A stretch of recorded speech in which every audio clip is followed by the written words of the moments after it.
Ya, jadi terima kasih ya. Assalamualaikum warahmatullahi wabarakatuh. Terima kasih teman-teman media. Ya, jadi terkait dengan pertanyaan itu saya menjawab satu persatu nanti untuk bagian gugatan ya atau hasil mediasi kemarin itu nanti rekan saya menjelaskan terkait dengan hal itu, nanti Bang Maruli. Tapi prinsipnya begini, saya mau sampaikan dulu terkait dengan proses hukum banding ya. Nah, posisi banding saat ini memang kita tahu bahwa baik kami penasihat hukum maupun dari jaksa dalam hal ini juga mengajukan upaya hukum banding terhadap putusan Pengadilan Negeri Jakarta Selatan ya. Dua-duanya itu dilakukan banding baik terhadap Mail maupun terhadap Nikita juga diajukan banding. Nah, informasi yang kita tahu bersama ya terkait dengan berkas perkara atas nama Nikita dan Ismail itu sebagaimana telah diungkap oleh Humas Pengadilan Tinggi Jakarta bahwa pada tanggal 17 kalau saya nggak salah ingat apa 18 itu ya, itu berkasnya sudah dikirim ke Pengadilan Tinggi. Nah, artinya sejak tanggal 18 itu ya perkara keduanya ini sudah mulai diperiksa oleh Pengadilan Tinggi ya. Nah, berkenaan dengan hal itu kami menyampaikan beberapa poin ya penting untuk diketahui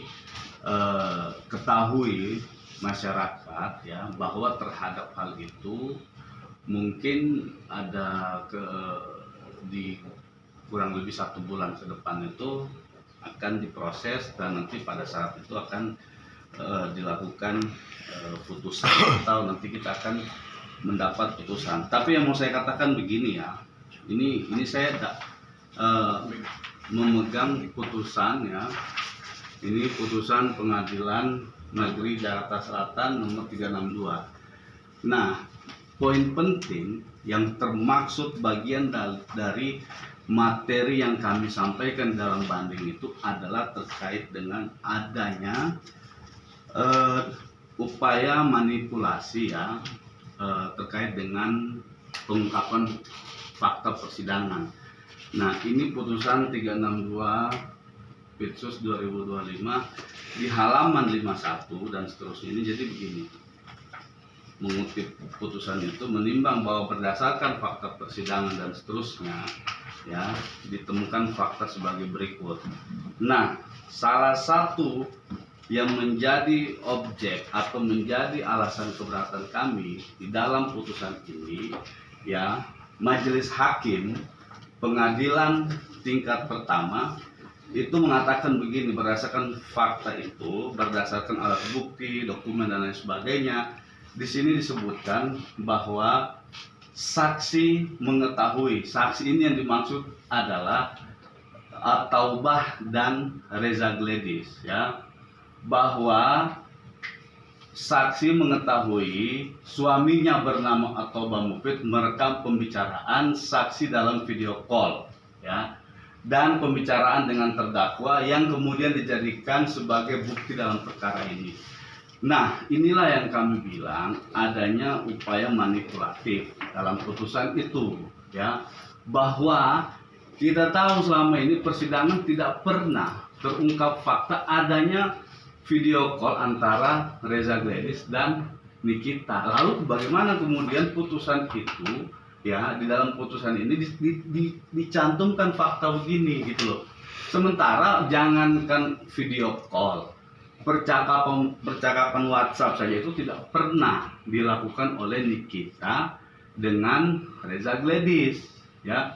Nah, kemudian kami bingung kenapa kok dalam putusan ini ya Majelis Hakim mencantumkan terkait dengan fakta ini yang seolah-olah ya menyimpulkan adanya upaya dari Nikita untuk melakukan panggilan video call dan seterusnya terhadap Reza Gledis. Nah, padahal dalam fakta persidangan semua itu tidak pernah ada gitu. Nah, maka kami sampaikan dalam memori banding kami, ya, tadi yang saya sampaikan salah satu poinnya adalah ini adalah upaya manipulatif dari putusan Pengadilan Negeri Jakarta Selatan, ya, yang mencantumkan hal-hal yang tidak pernah terungkap di persidangan, sehingga menurut kami putusan tersebut layak untuk dibatalkan, gitu ya. Nah, itu salah satu poin, ya. Itu yang paling krusial, ya, karena memang sebenarnya dan fakta bukti manapun tidak pernah menunjukkan bahwa ada percakapan atau ada panggilan video call antara Nikita dengan Reza Gledis. Nah, ini sudah terkonfirmasi selama proses persidangan sampai berakhir, gitu kan.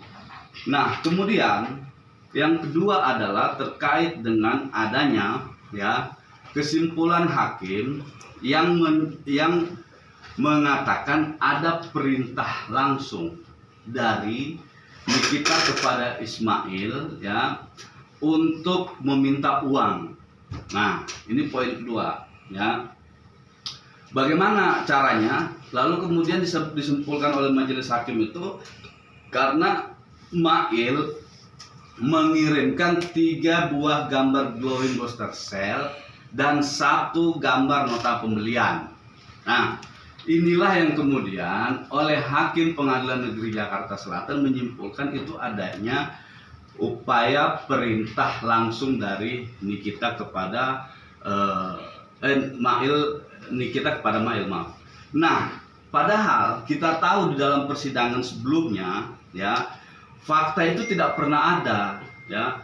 Nikita itu tidak pernah memerintahkan atau tidak pernah melihat mengetahui adanya percakapan antara Mail dengan Reza. Apa yang disampaikan oleh Mail itu adalah inisiatif sendiri. Nah, itu fakta loh, ya. Tapi kemudian oleh majelis hakim Pengadilan Negeri Jakarta Selatan itu menafsirkan lain, ya, seolah-olah pengiriman 3 gambar glowing booster cell itu dan 1 gambar nota pembelian itu adalah perintah dari Nikita, ya. Padahal fakta itu sudah terkonfirmasi langsung dengan keterangan dan Ismail sendiri. Dia bilang itu inisiatif saya, ya.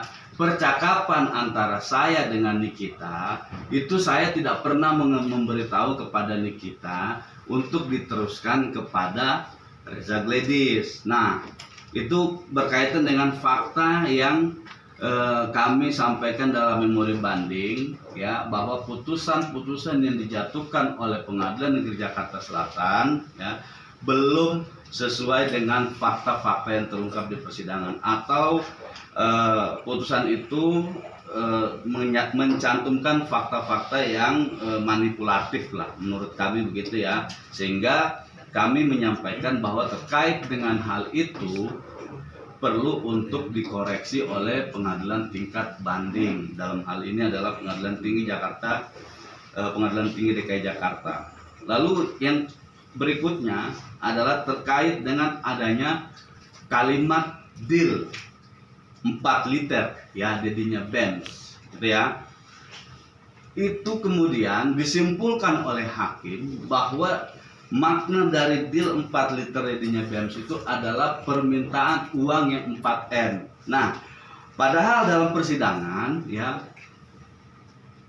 bukti bahwa uang 4 liter yang dimaksud itu, ya, oleh Nikita adalah terkait dengan adanya perpanjangan perjanjian brand ambassador antara Nikita dengan Oki Pratama. Nah, itu kami bisa buktikan di persidangan ada perjanjian, ya, perjanjian brand ambassador Bening Klinik, ya, Bening Klinik yang juga nominalnya sama 4 miliar, ya. Lalu deal 4 liter dedinya Benz itu disalah tafsirkan oleh majelis hakim Pengadilan Negeri Jakarta Selatan dengan menafsirkan bahwa duit itu adalah duit dari Reza, ya, padahal itu duit dari Oki Pratama. Dan kita bisa buktikan, kami membuktikan di persidangan bahwa ini ada pembayaran dari apa itu resi pembayaran Bank Mandiri ya, itu kalau nggak salah ada di bukti T56 kami di di persidangan sebelumnya.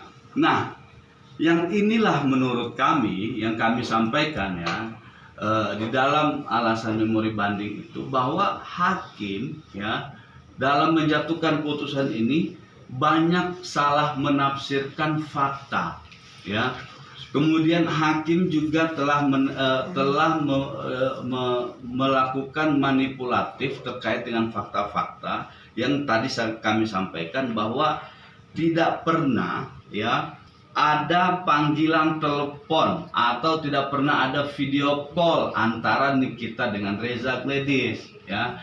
Tapi di putusan ini ya, di putusan 362 ini ya, ini disimpulkan oleh majelis hakim dengan mengatakan bahwa pernah ada pembicaraan antara terdakwa dengan Reza Gledis yang kemudian dijadikan sebagai bukti dalam perkara ini. Nah, dengan fakta, dengan putusan yang keliru ini yang sudah disampaikan oleh majelis hakim ya, maka tentu pengadilan tinggi harus melihat ini secara objektif ya.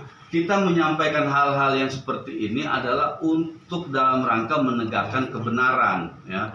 Ini sangat jelas terlihat bahwa disebutkan kita melakukan panggilan video call itu tidak pernah ada. Jangan panggilan video call, chat-chatan saja itu tidak pernah. Bagaimana kemudian bisa disimpulkan melakukan panggilan video call dengan Reza Gledis? Nah, kemudian berkaitan dengan itu ya, kami mengharapkan kepada pengadilan tinggi ya untuk benar-benar memeriksa seluruh berkas perkara ini, memeriksa dengan objektif seluruh fakta-fakta yang ada di persidangan, sehingga putusan yang dijatuhkan oleh pengadilan tinggi Jakarta nanti itu lebih berpijak pada rasa kebenaran dan keadilan ya, supaya juga tidak menafsirkan beberapa fakta-fakta persidangan yang salah, sehingga seolah-olah memperlihatkan bahwa benar terjadi adanya dugaan tindak pidana seperti yang dituduhkan oleh jaksa penuntut umum kepada klien kami Nikita dan Ismail. Nah, itu poin terkait dengan tindak pidananya ya. Nah, nanti berkenaan dengan pertanyaan kedua oleh rekan-rekan media tadi soal gugatan perbuatan melawan hukum dan hasil kemarin mediasi, nanti biar Bang Dr. Maruli yang jelaskan. Silakan. Assalamualaikum warahmatullahi wabarakatuh. Terima kasih teman-teman media semuanya. Terkait dengan perkembangan persidangan mediasi perkara nomor 1000 garing PDTG 2025 itu kemarin tanggal 25 November 2025 telah dilaksanakan mediasi ketiga.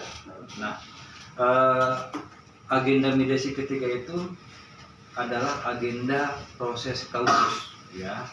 Jadi sebelumnya itu ada mediasi pertama di mana mediator menyampaikan atau menunjuk kami untuk mengajukan proposal penawaran dalam proses mediasi. Nah, itu kami sudah sampaikan pada pertemuan kedua ya, yaitu teman-teman sudah tahu sendiri berapa nilainya, yaitu 200 miliar rupiah. Nah, kemudian proses mediasi ke selanjutnya ya adalah jawaban dari para tergugat terhadap proposal yang kami sampaikan. Nah, di dalam jawaban itu banyak dalil-dalil yang disampaikan, mulai dari berdasarkan putusan 362 dan 363, sehingga mereka menyampaikan bahwa prinsip mereka itu mengalami kerugian sebesar 504 miliar ya. Nah, namun dalam narasi-narasi yang disampaikan pihak sana seolah-olah ada gugatan ya. Ada gugatan 504 miliar kepada Nikita Mirjani dan kepada Ismail Marzuki. Nah, ini kan sekira tidak tepat ya. Sampai hari ini ya, kami belum menerima gugatan apapun ya yang diisukan atau disampaikan kuasa hukum tergugat ya terkait dengan gugatan 504 miliar. Nah, tapi memang poin itu ada di dalam jawaban. Nah, jawaban dengan gugatan itu dua hal yang berbeda. Kalau dia mau mengajukan gugatan yang baru, ya silahkan daftarkan gugatannya. Tapi kalau dia mau mengajukan gugatan itu dalam rekompensi, selesai dulu proses mediasinya. Jadi tidak ada gugatan dari Richard Gladys terhadap Nikita Mirzani yang kami terima sampai hari ini 504 miliar itu. Nah, kemudian dilaksanakan mediasi ketiga kemarin ya. Dalam proses mediasi ketiga itu seperti teman-teman sudah